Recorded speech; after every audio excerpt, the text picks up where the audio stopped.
Hi, my name is Amelia Kennemer, and today I'm going to be presenting critical skills for counselors in regard to burnout.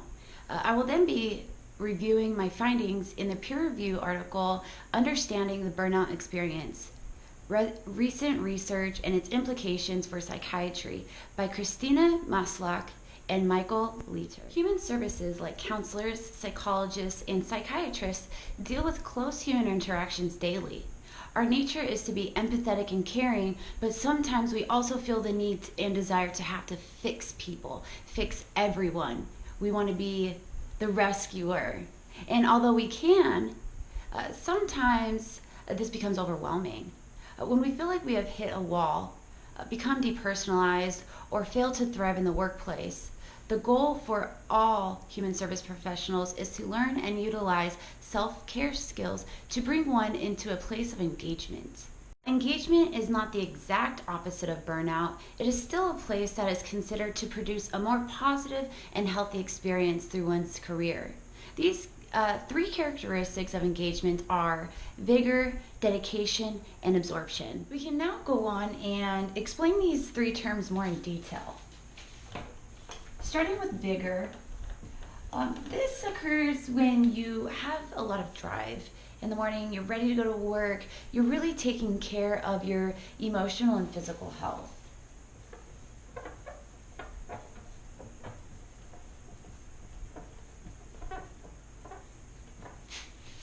Next is dedication.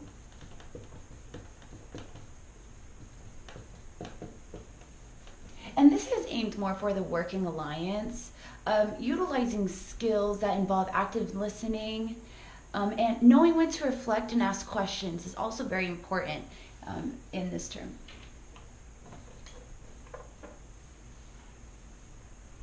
Absorption is the next term.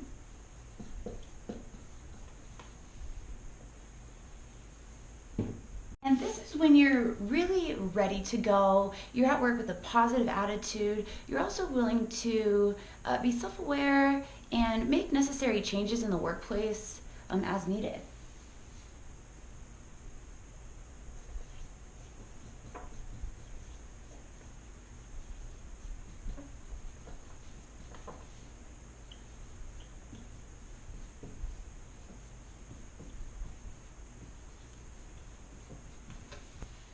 One of the first things that you can start to notice as these characteristics fall in a person, as burnout characteristics kind of rise, is a change of appearance, behavior, and mood in either yourself or another coworker. The three dimensions of burnout experience, according to the Yerkes Work Engagement Scale, involves three dimensions. The first dimension would be the exhaustion dimension, followed by the cynicism dimension, and then the inefficiency dimension. Some people ask or question, how exactly can you measure burnout? Now, while there are a multitude of theories regarding accurate and efficient measuring tools, these tools represent the lacking skills and characteristics in human service and counseling professionals. The Maslach burnout inventory researches each aspect of those three dimensions that we just reviewed. Other measurement tools identify specifics in regards to each dimension. Many of them focus on the physical well-being of the professional, especially exhaustion. Models that focused on exhaustion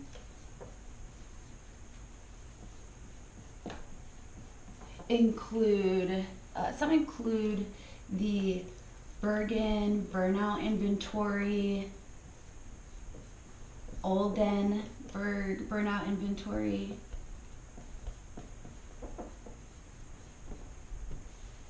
there's also the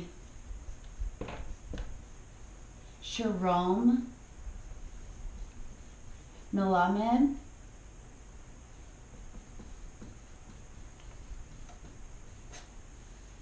inventory, of course, and then the Copenhagen Burnout Inventory.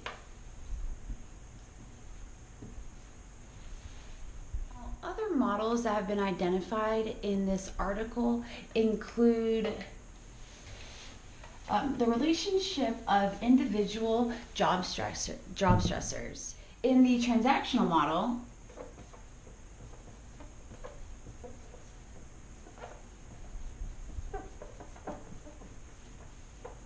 job stressors are considered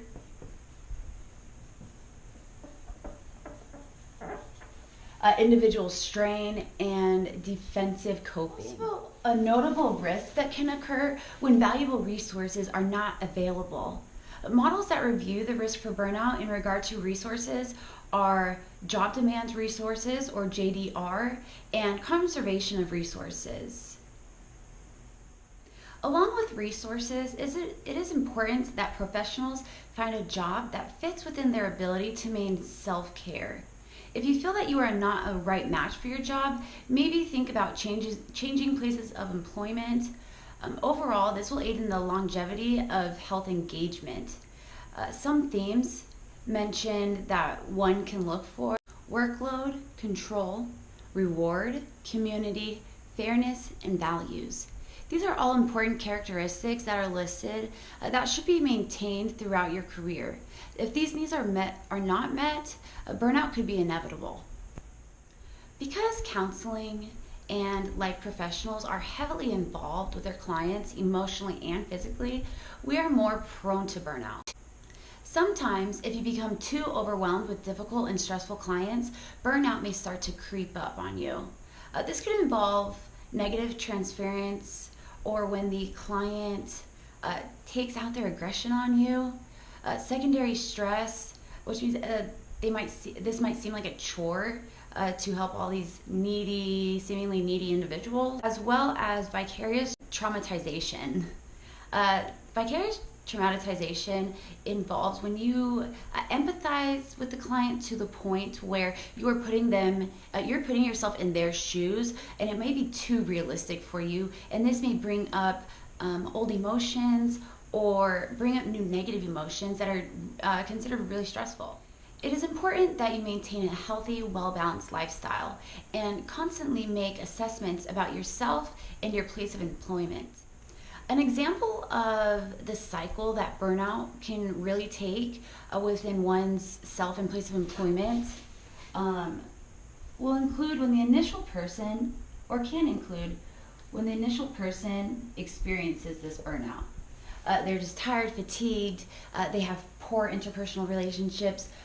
Maybe this was caused because of needy clients or extremely stressful clients who evolve a lot of traumatic experiences. These clients may also take their anger out on you. This can cause you to be fatigued, worn out, and also relay it to other employees. This is why burnout is also noted to be considered contagious. Because you will interfere with their ability to have a peaceful work atmosphere. Thus, you will also maybe become depersonalized, which will also work against your clients who may already be a stressful situation.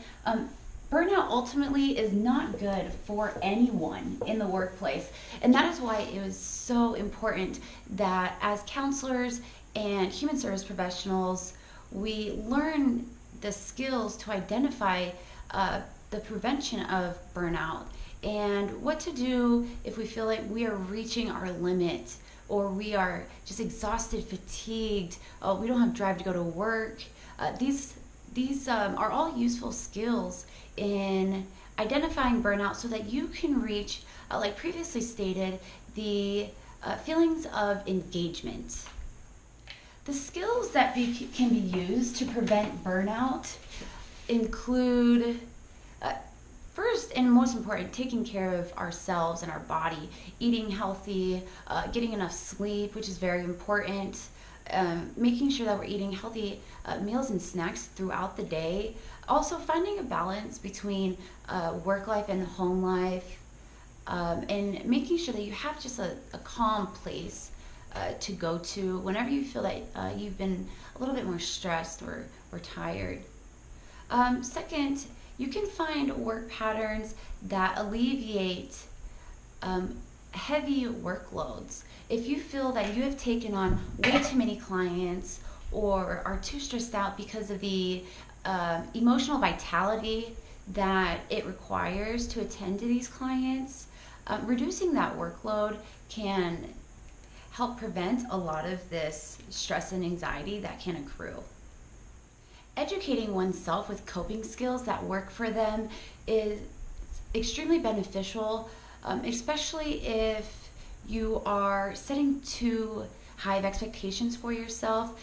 An example would be the ABC model in rational emotive behavioral therapy. I believe this model is specifically useful in handling coping skills, and just a quick reference to how your beliefs and goals may be irrational or unattainable. Having a support system is also noted to help alleviate some stressors that can come at work. And if you were to hang out with family a little bit more or be engaged with more friends, this may alleviate some frustration or irritability that you may have had throughout the workday. Ultimately, as counselors and other human services professionals need to be self-aware. By taking a personal inventory, we can ultimately utilize these learned skills while decreasing cynicism and increasing both efficacy and personal health, thus aiding in the prevention of burnout.